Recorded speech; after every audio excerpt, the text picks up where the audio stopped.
قدروں کو اختیار نہ کر سکے جو ہمارے آقا نے ہمیں دی.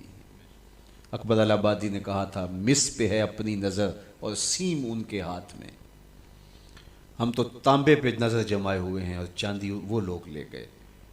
اقدار عالیہ، رویوں کی خوبصورتی، قوانین کی بالادستی اور زندگی کا بہت سارا جمال وہ ہم سے چھین کے لے گئے.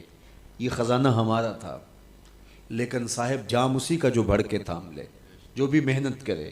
ایک وہ زمانہ بھی تھا کہ شارلمان اس کے لارڈز ابھی دستخط کرنے کی مشق سے گزر رہے تھے. ابن حزم کے قلم سے 1000 کتابیں نکل چکی تھی.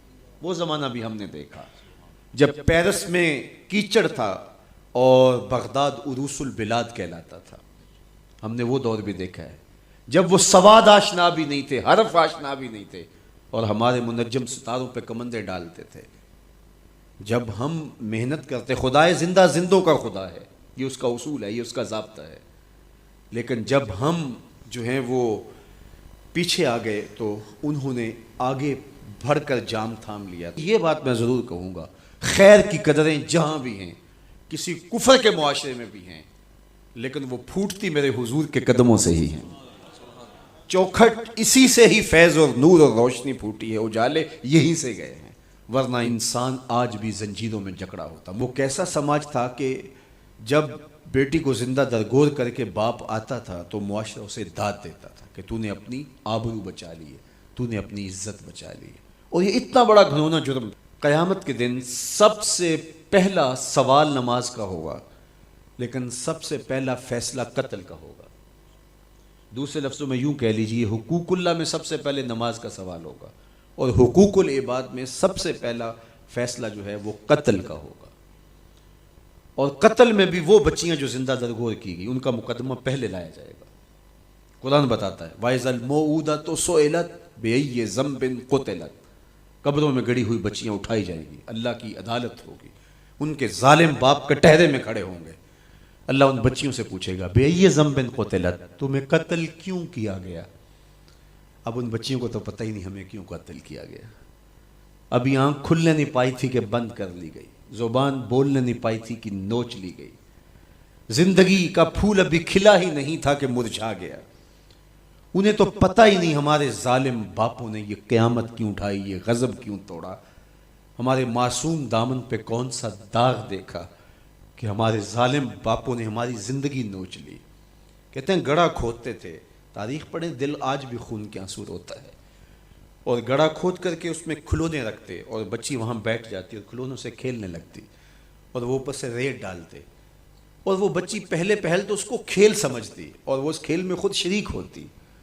لیکن جب اس کے کندھوں سے اوپر تک ریت بڑھتی اور اس کی سانس دبنے لگتی، پھر اسے سمجھ آتی یہ کہانی کوئی اور ہے.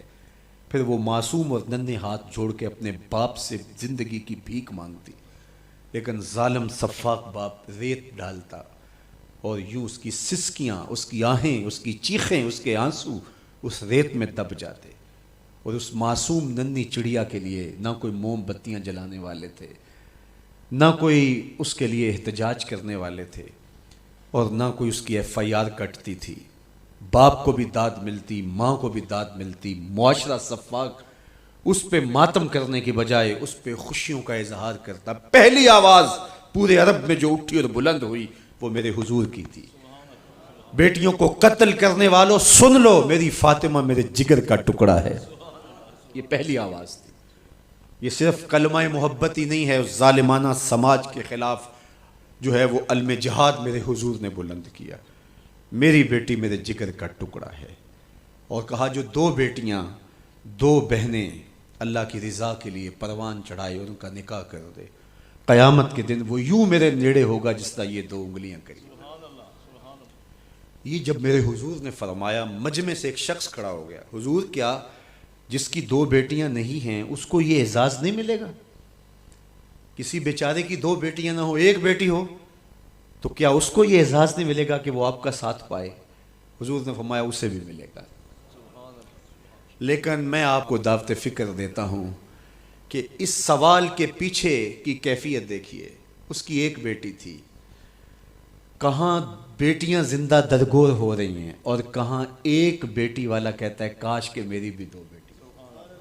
یہ تھا لایا ہوا میرے حضور کا نظام۔